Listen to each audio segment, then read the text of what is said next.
Another episode of that stag. Past its MOT, as you've seen in the previous episode, I'm having problems with the carburetors. Let me explain.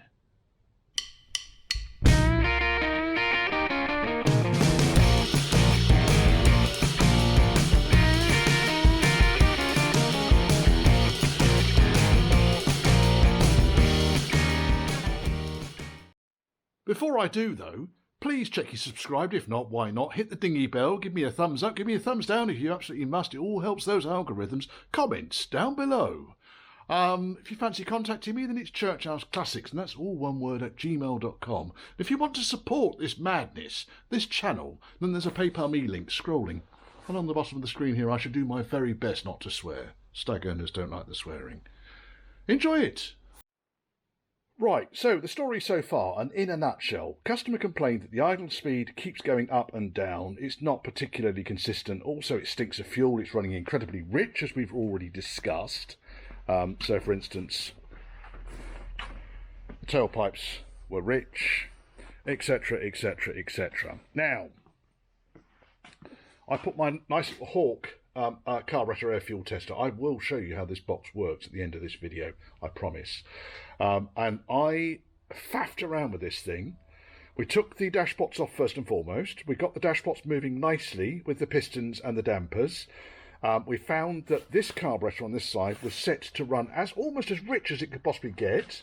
And when, of course, we got it up and running, we found out it was running at about 8% CO. Now, that's not enormously rich. Okay, it's rich, but it's not enormously rich. It's not like off the scale, stinking of fuel rich. So we baselined both of the carburetors and got it running at about 3.5% CO. And I thought, well, okay. Then this morning, well, actually overnight, I kind of like, you know, you get these eureka moments overnight. So overnight, I was thinking, wonder what that carburetor is like now. Because I did both equal amounts as I was richening it up. And when I took that one out, it was half a turn off the maximum again. Oh, you bastard. Anyway, I've already sworn. I've already broken my promise to stag owners. Right. So then I took the carburetor set off today. I stripped both carburetors down. I found a couple of faults. One, the float chamber on one of the carburetors, the pedestal that holds the float pivot pin in place, was very slightly twisted, and it meant that the float was very slightly skewed in the float chamber. Now, my only concern with that would have been that the float might have snagged on the wall, the inside wall of the float chamber itself. So I straightened that up. I didn't really find any other issues other than one seal, one throttle spindle seal on this carburetor, on the right-hand carburetor. The seal that's on this end here was allowing the throttle shaft to move around too much. There's nothing particularly wrong with the throttle shaft. I put a brand new throttle shaft through the same spindle, had the same amount of play on it. Any play in those areas is just going to allow the vacuum of the engine to draw unmetered air through the throttle shaft and not through the throat of the carburetor. If the full vacuum's not going across the bridge of the carburetor where the jet goes, then essentially, what's not going to happen then is you're not going to get a nice controlled mixture of air and fuel going into the carburetor and into the inlet. So I put all that back together again with a new seal. I have connected it all up. I turned it on, was making a very brief video for the customer, and this carburetor flooded. So I'm just going to reconnect. Ignition's already on. I'm just going to reconnect the earth. I know he's got the wrong side battery in there. And while we're chatting, you will probably find that this carburetor, you can already see there's fuel here. There is fuel here already. Now, that's probably a residue from the fuel that was coming out of here just now before I started making this video. Both choke modules are closed. The needle valve down here was working, but this carburetor is starting to flood. And you'll see it in a minute. It will start to come through. In fact, there's fuel coming down over there. It's coming down the other end of the needle valve in here. All of this is dripping wet with fuel. So the carburetor is flooding. Now, the problem with that is if I lift this up, I'll get my big hand fingers fisters out of it. If I lift that up, you can see fuel squirting out of the jet and into the inlet. I've probably got a better video of that happening. As I lift it up, fuel is pouring down to the butterfly. So that's running rich. I'm going to disconnect the battery now because I don't want to flood the inlet. It's not a horrendous flood. It's not like the needle valve has failed entirely, although the needle valve could be a bit more efficient. The problem I've got, or possibly the problem I've got, let's go and look here. So fuel pressure, that's dropped a little bit now, it was about 3.5, nearly 4 psi. It's too much for these little chappies. It really is. So I think my next step now is going to be to replace both needle valves, because if one started to wear out, I'll replace both of them, and possibly put a fuel regulator in there, or waiting for the customer to come back to me. Put a fuel pressure regulator in there. Now this little device here, I bought this off eBay. Little T-piece, a couple of hose tails on it, my bit of fuel line, your customer's bit of fuel line, disconnect it from the filter, put it onto that hose tail, connect my other, and you end up with a nice little inline fuel filter. It doesn't stay on there all the time. You can see the pressure's dropping all the time on this. So that will be because fuel is leaking in there, because that pressure should stay in there for a reasonable amount of time. In fact, there is fuel in the valley over there. So good job we disconnected the battery, old boy. Now, I couldn't see anything else wrong with these carburetors. And I did sort of suggest to the customer, we're putting out a little bit more pressure than perhaps we should be. So we dropped down to 2 psi now. And that will probably start to hold, I would have thought. But it's not ideal, is it? It really isn't ideal. Now, what I do, like I say, I need to take the carburetor set back off the engine. I need to remove the float chambers. I need to replace the needle valves, put a fuel pressure regulator in if the customer agrees that that is a sensible approach, and I think it probably is. Because originally the SU pump, fuel pump in the boot on these things, I think they put up around 2.5 to 3 psi. I don't know. Someone will correct me in the comments down below. I generally find that the needle valves on these things really don't like more than 3 psi. And we're running at 3.5, and that is then causing this carburetor to flood. This one, this naughty little chappy here. Now, it could well be that I put a brand spanking new Berlin needle valve back in there. I buy all my parts from Berlin. I don't buy them from anywhere else. These are the guys that own the brand for Zenith and provide me with all of the bits that I need. So if I replace the needle valve in that and the problem goes away, then it could just be we have got a very slightly weak float chamber needle valve. But it wasn't that long ago I put them in. So I'm kind of inclined to see if the pressure regulator fixes the problem first before we go any further with it. I hope that makes sense. It's pointless trying to tune the carburetors when you've got one carburetor flooding and it's not behaving. Excuse me, it's not behaving itself. Now, the other thing on this carburetor was that the pin that goes through here, the float chamber vent pin on here, which is activated, there's a little pin down there. You probably can't see it because there's no light. I'm not going to bring a light over here, but this whole area is dripping with fuel. There's a little pin which opens and closes and dictates whether the float chamber vents through that or that. And it was seized in, probably because it got a load of old fuel on it. So this could have been an issue that's been existing for some time now. Fuel pressure's gone down to 0 now. So there's clearly a leak somewhere between the needle valves and the tank and the pump, because I would have thought you should end up with some residual pressure in that line would kind of stay there. The fact that it's all disappearing. I wonder what the boot smells like. Oh, it's going home soon. Saturday. It smells of petrol, but it doesn't smell. It's nowhere near as strong as it is in the engine bay.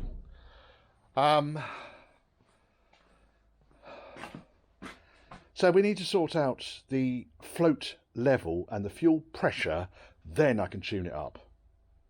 Pointless doing it otherwise. the other thing you do before you check or before you start tuning carburetors is you make sure that your ignition timing is correct, and it's bang on this. So yeah, I checked the ignition timing, that was perfect. Engine runs absolutely beautifully, but one carburetor is prone to flooding on occasions. Not good enough. Not good enough. It could well be that because the engine's not running, that the excess trickle of fuel going into the float chamber is causing the problem. But with the customer telling me that it's running rich, with me not being able to tune the carburetors up initially very well, with them being almost at the richest point they need to be at, suggested there was an air leak somewhere, which I believe I've resolved now. And they're a finely tuned machine. Once they're working, they're brilliant. Piece of cake, but we need to get them working. Right, on that note, get some bits ordered. I have just plumbed in and kind of zip tied roughly into place the Malpassi Filter King, one of these chappies, and I've regulated the pressure on that down to about 2 3/4 of a psi, so just below the 3 psi mark, and we're still flooding. So let me show you what I mean by this. I'm just going to reconnect the battery. Pump's kicked in, filter's filled up. We go over here, we'll see we're running just below 3 psi on the gauge. I don't know if you can see that. Just below 3 psi on the gauge. And it won't take very long and this carburetor will flood. Now, if I position the torch here so that we're shining straight into the neck of the carburetor, and I get my trusty screwdriver. It's not coming out the top yet, but if I lift the needle up, look at the fuel pissing out of that jet. Absolutely pissing out. The bridge is soaking wet with fuel. So I think the problem, because I know the float's right, I know the float height is good, I know everything in that carburetor is absolutely perfect, except for it's flooding. So it has got to be down to the needle valve now, which is a pain because they looked okay. Customer assured me they were new-ish, and I kind of assumed that the carburetor, well, I didn't know the carburetor was flooding. I previously thought that the problem was down to an air leak on the carburetor, which I did find and did resolve. Carbs need to come off again. Oh, deep joy. Deepest of joy. Now, what I am going to do, I've got some needle valves in this box here. Yeah, people tell me my workshop's untidy, but I know where everything is. There's one there, look. I think what I'll do is because these things are going to have to come apart really for new needle valves. I don't have any brand new ones, but I'm going to pop another pair of needle valves in this, see if we can stop the carburetors from flooding. Because at the moment that seems to be the obvious fault. I will double check that the float is not sinking. I've only ever had one float sink, and that was on an SU, not on a Stromberg. The float on the Stromberg is a pretty robust affair. You struggle to puncture one of these, you really would. Right, carbs off again. Right, so carb is off, and look at the amount of fuel in the right hand side of the manifold. So that's obviously flowed through the jet, down through the throat of the carburetor, and then straight into the inlet manifold. Now there's a low point in the inlet manifold there, so I'm not particularly worried about bore wash. I haven't cranked the engine or sucked any of that into the engine, but it does need to come out. Not leaving that there. Nice little syringe with a bit of plastic pipe. Let's see how much we can get out of here.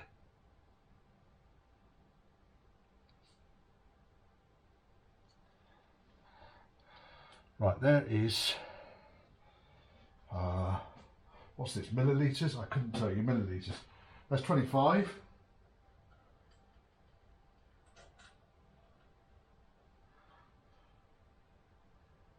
I don't think this hose is vacuum friendly. Never mind. There's quite a lot in here. 50.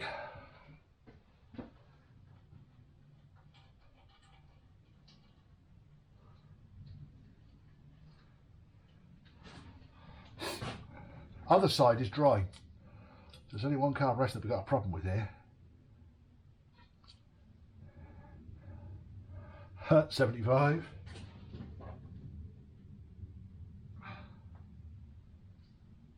Chuck this back in the fuel tank.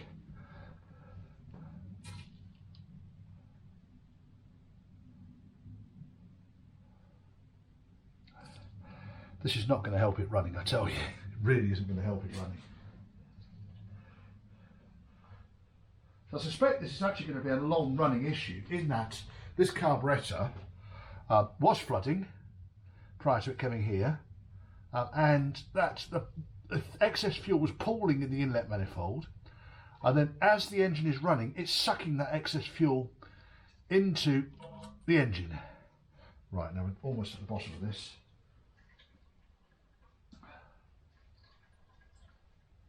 Almost 100 mil, I reckon, by the time I'm all told. Right, we're now just the last little bit.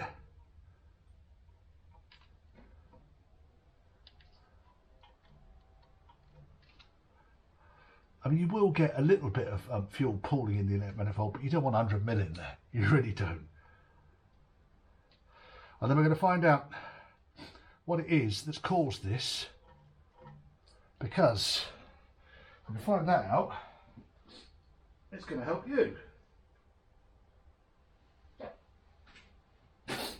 That much fuel. It's a reasonable amount, isn't it? Right, having done that, let me go and tip this lot back in the fuel tank and look at these carbs. Right, so I have fitted a pair of used Berlin or Zenith original needle valves into the float chambers. And that's all I've done, then put them back together again. I have maxed out the filter king, so we're back up to 3.5%. And then, because I'm bored with the risk of bore washing the engine, filling the inlet manifold up with petrol, I thought I'd put it in a baking tray on top of the engine. So other than that, we're using everything exactly as we would have done originally. Now, everything appears to be behaving itself.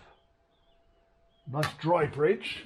I know the carburetors are filling up because a little bit earlier on, I did actually tip them upside down and both float chambers were at the correct level. You could tell that because they were draining out nicely. But both of those now are behaving. So that would suggest that there's not a fault in the, and we're actually 3.6 psi. We're not at the risk, I guess, of a fault in the casting of the float chamber, such that there's a crack or something which is allowing fuel to bypass the needle valve. So literally just changed those two needle valves, lobbed them back together, and they seem to be behaving themselves. So that's been days of effort there. No, not kidding. So it took me 2.5 hours yesterday to strip them down, check them, put them back together again, re-baseline and put them back on the car to find exactly the same fault. Because I'd already rebuilt, because I'd already overhauled, because I'd already serviced these carburetors, putting new diaphragms in, checking the float heights and so forth, the jet depth, and replacing the O-rings in the throttle bodies, I don't feel obliged to charge the customer for redoing that work. I am somewhat aggrieved though that it's the pattern needle valves that are causing the problem. So the right hand carb was the one that was having the problem, and that's the wee bastard. Customer's finding out where he got them from. Now, looking at it, that pin does not sit centrally in that hole there. I don't know if that's going to impact us. You had to put the whole thing in your mouth really and then blow on it and then tap that, which I'm inclined not to do. I might see if I can get a piece of hose over the top of that to see if we can work out whether it's just a very, very, very light leak past that. I've not had lots of problems with non-standard needle valves, but whenever I have a problem, it's a non-standard needle valve that's caused it. And if I go back to the Berlin Zenith Stromberg original specification, OE, original equipment, needle valves, very, very, very rarely cause me a problem. And if they do, it's more often than not a chance that either the fuel line's degrading and sending bits of crap into the needle valve and holding it open, rather than anything else. Now, they've been on there for quite a while, and we're showing no signs of flooding. So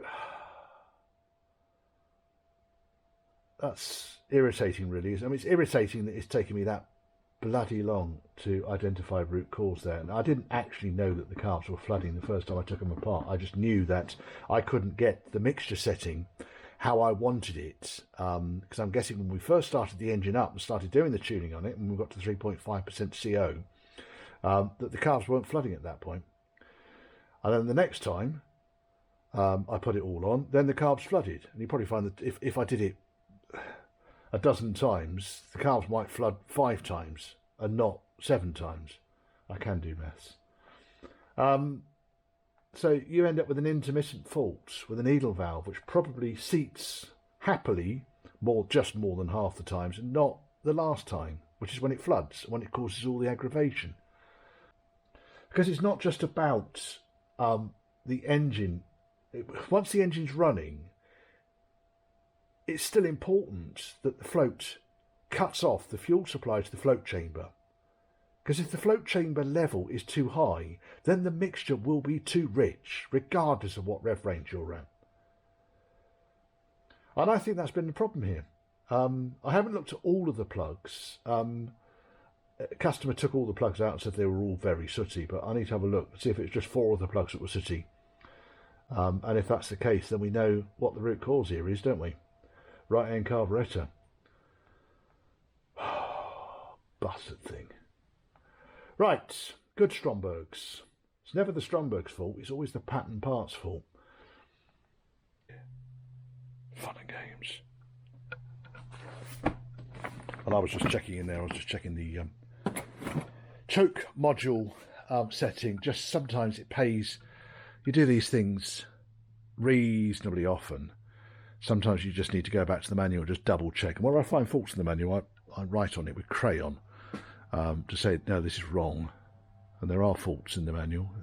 It's not a perfect document. But yeah, right. I think that's a step forwards today. I'll have this running tomorrow. I need to order those needle valves and get those delivered pronto. Right, I've lobbed a pair of these in. So these came from Berlin, made in the UK. Zenith Carburetor parts OE 1.75 Viton tip needle valve kit. It's an upgrade over the original, apparently, but they're supplied by Berlin.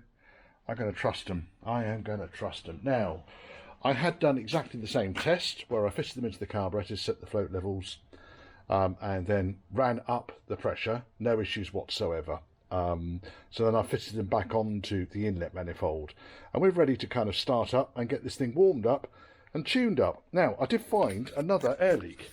This is a weird one, this one. So, excuse the sniffing. That was the vacuum pipe that went to the middle of the carburetors, and it was snapped. It's entirely possible that I snapped it as part of my kind of ham-fisted gibbery. However, it was going into that piece of pipe there, which was then going into the Distributor vacuum advance. I don't think that was actually holding on to anything. So we could even find that we've improved another thing on here. Now, I'll get the doors open, I'll warm the engine up. At the moment we're just running on a baseline setting. I might need to faff around with the idle speeds and so forth, so it might be a little bit of a faff getting this thing up and running, but once we're warmed up, then I can tune, and once I'm tuned, then we're done. It's being a naughty engine, it really is. Right, I'm trying to set the ignition timing. I kind of work somewhere between 10 and 12 degrees before top dead centre. we are probably going to be running the equivalent of a twin points setup, so you don't want to be looking at the 14 degrees foretop to centre option really. Now the problem I've got is that every time I do the pinch bolt up on the base plate, give the engine a rev, it runs like a bag of shit, and I'll show you in a second. But observe, if I just pop this here, there we are. It's not ideal, is it?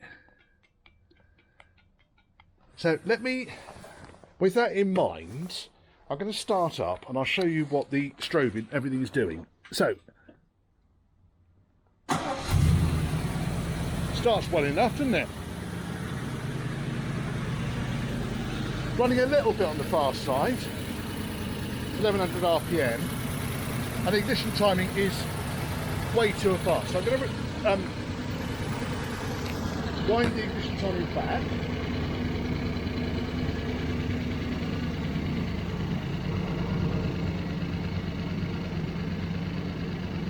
So more or less now, sorry, you've got the yellow sleeve in your face, and we're more or less now sort of about 10 degrees from top of the centre. I might just give it 12 degrees.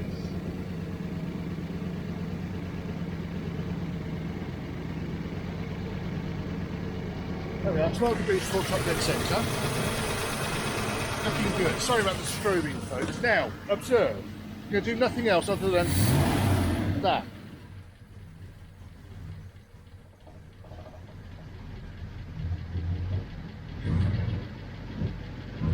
Now it will recover, and then it just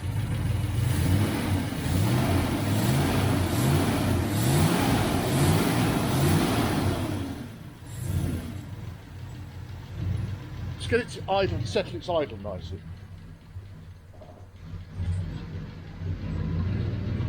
It's doing my head in.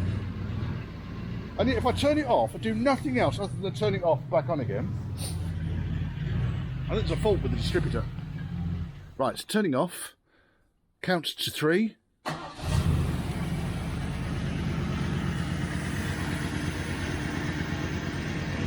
Absolutely beautiful. Idle speed a little bit on the high side. And as soon as I rev it, it starts to mess me around again. Just to prove that there is never a dull moment in this workshop. Right, can you see the obvious mistake here, folks? You can't, because I'm faffing around with the distributor cab. Can you see the obvious mistake here? Well, it's got a points-based rotor arm, but it's sitting on top of an ignition module. So, it's all a bit haphazard. A fuck knows how he's got that to stick on there. Filed back. The other thing is, the vacuum advance, if we position you here so that you can actually see what's going on. I don't know if you can, I haven't got the tripod here, folks. Let me get the tripod. I don't know if you'll be able to see. I'll put the torch down here. There we are, there's the torch. So first and foremost, we've got the wobbly vacuum advance unit. And then we've got quite a lot of vacuum required to get this base plate to move. It's a bit on the tight side for my liking, but it does move. Now the car goes well.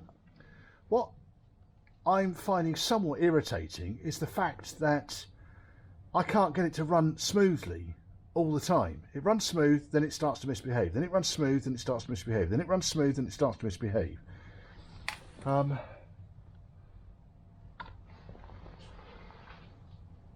wonder if that's not gone down far enough.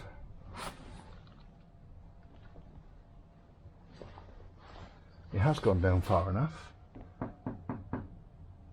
So I'll start this up and it will run absolutely beautifully until I give it half a rev, and then all of a sudden it will start.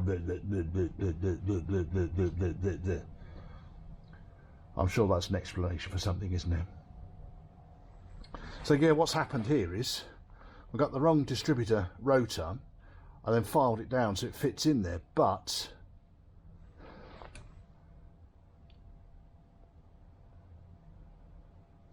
I mean, it could well be that it's just not right. Let me see if let me see if I have got a distributor doctor narrow tail rotor arm. I should have. what have I done? Well, I've tightened up this screw here, which holds the vacuum advance onto the side of the body, and that's in good order. Vacuum advance is quite aged, but does operate, so it is holding a vacuum. If I pull the syringe, needs quite a lot of vacuum to get it going, but I don't know what the standard is for this one. I haven't got another Stag distributor here in the workshop to compare that against. It could be the vacuum advance is just a bit too tight. I don't think it's the root cause of my problem, because it's not connected when I'm doing the ignition timing. Right, so then next I was looking at the mechanical advance, and you can see the bob weights in the bottom here flicking backwards and forwards like crab's claws, gang, gang, gang. However, they are very sticky. If I rotate there like that, that don't want to do anything at all, and I've really got to kind of give it a go before it wants to flick open. So not every single time. They should be smoother than that. You can see I put some oil in there. It does make me wonder if this distributor needs an overhaul.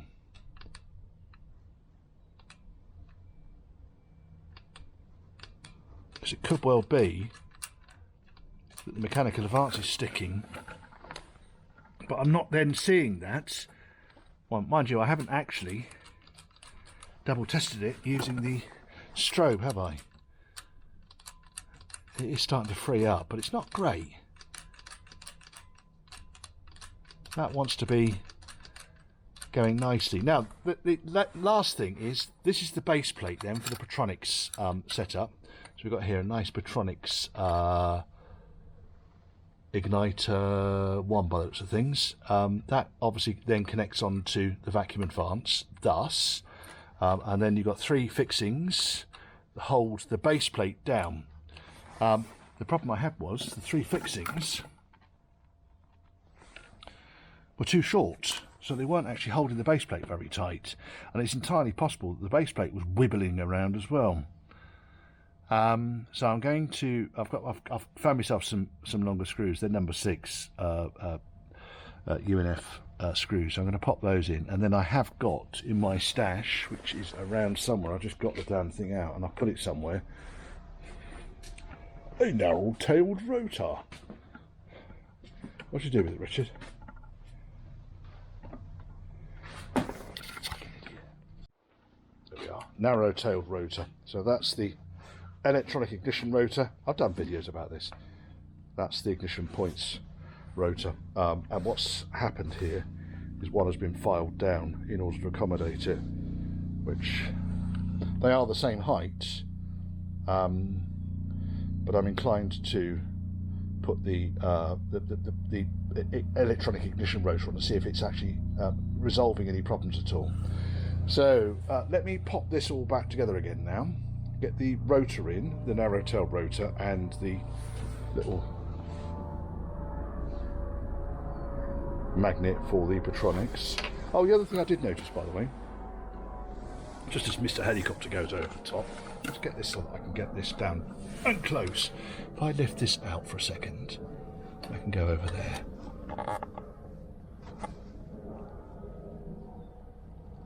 There's maybe a tiny bit of movement in the shaft. I mean, there is always movement in these shafts.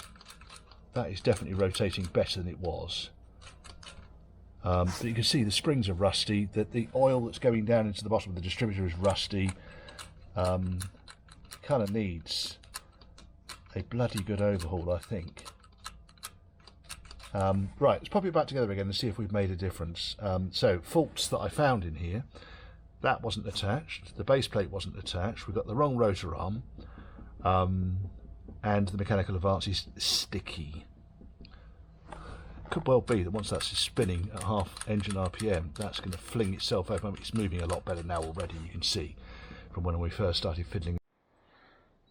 We are all back together in one bit. Ignition time is bob on. Carburetors are absolutely bob on. I'm still running the narrow tail rotor in there. I've still got the fuel pressure gauge attached. That'll come off tomorrow.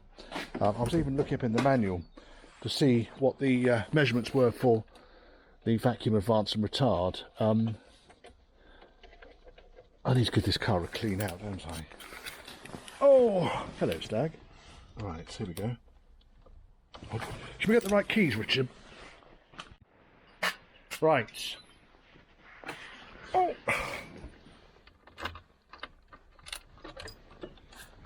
Ignition light, oil light is working. It's just faint.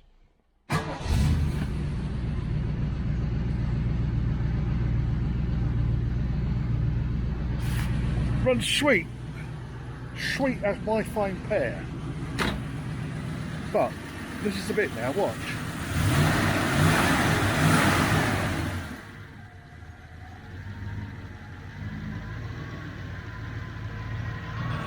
I mean, it might just be running just a smeg too lean. Might give it another half a turn. I'll do it tomorrow because it's all cooled down now. But you can see how it just won't settle back down again. Come off idle.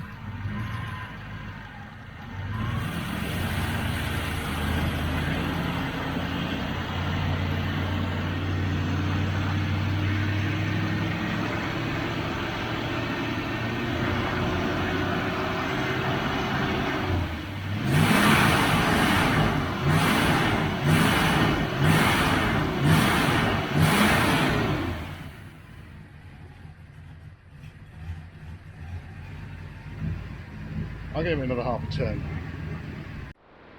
I can't give it another half turn because the mixture is maxed out. This has been a fairly consistent problem with this set of carbs. I think the jet is too high up. Can't get the needle back in now. Get in there, you bastard.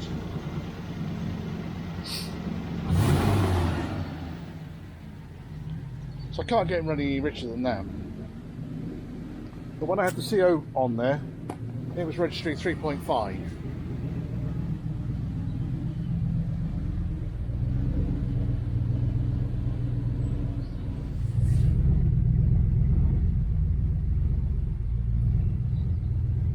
Is it? And if I turn it off, back on again, this is going to be stupid now. There's going to be something stupid here, Richard. So off, straight back on.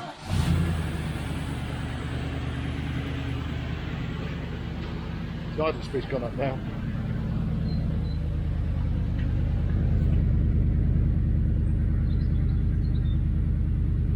Sweet.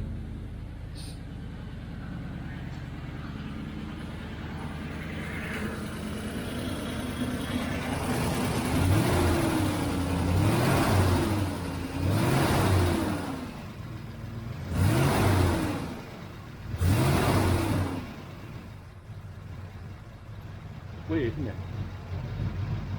I might have to build another set of carbs. So there's something wrong with one of these carbs, or it could be ignition.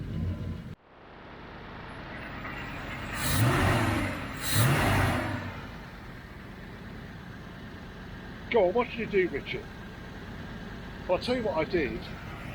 The original dash tops and pistons are up there, and they said that I hauled off a pair of carbs, which I'm going to show you in a second.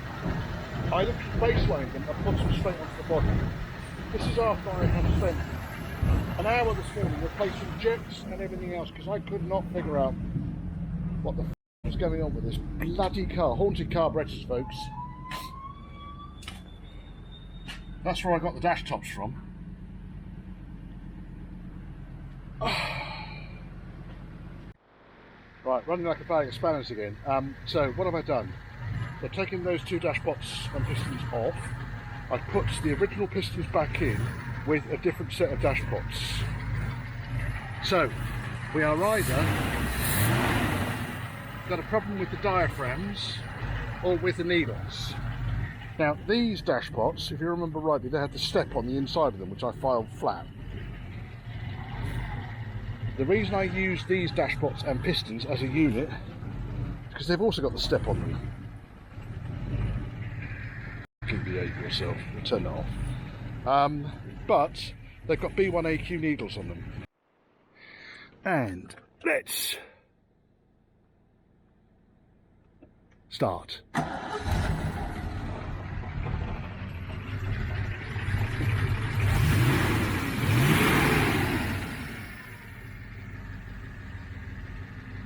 Go on, Richard, what do you do with it? I changed the meter needles. The old ones look perfect. The new ones are used. It works. Right, and then that afternoon, after the customer had taken his car away, I had my accident in the workshop. So I've not had a chance to sum up this video in conclusion. But in conclusion, the issue, I believe, is the needles that were in the carburetors when the car arrived, and they were B1AQs, which are the correct needles for the Triumph Stag, Strombergs. I think they were pattern or faulty or, let's say, new old stock. The reason for that is when the meter needle was in the idle position, i.e. the pistons were right down, just off the bridge, I think the meter needle was just too fat in the jet hole to give me a reliable setting. And when you started it up, the needle would rise very slightly, but then the resistance would prevent the piston from dropping back down to a true idle speed, true idle position on the dashboards. I probably lost most of you by this point. So in essence, by taking another set of genuine Stromberg B1AQ needles from the very used set of carburetors that those dashpots and pistons came from, put them on the customer's original. So the only thing that's been changed in those carburetors that are on the customer's cars is one of the needle valves in the float chamber, the gaskets obviously, one seal, and the 2 meter needles, in which I put 2 used meter needles in there, and the car has never run as good, apparently. It runs beautifully. Absolutely, it's not run this nicely, the customer seems to recall, since he got it. So that then, it is so frustrating when all the evidence kind of leads you astray when you're trying to deal with one of these particular types of issues. And it turns out to be a faulty part. Not a worn out part. If it was worn out, it would have just been running mega rich because the meter needle would have been too small in the jet. It is infuriating, I know, but I wanted to put this video up because it does kind of demonstrate my diagnosis process of going through and trying to understand what it is that's causing the problem with a particular component in the car and why it's not working. Anyway, we got there in the end. It's done. I'm on the road to recovery now. I hope you enjoyed the video. Give me a thumbs up if you did.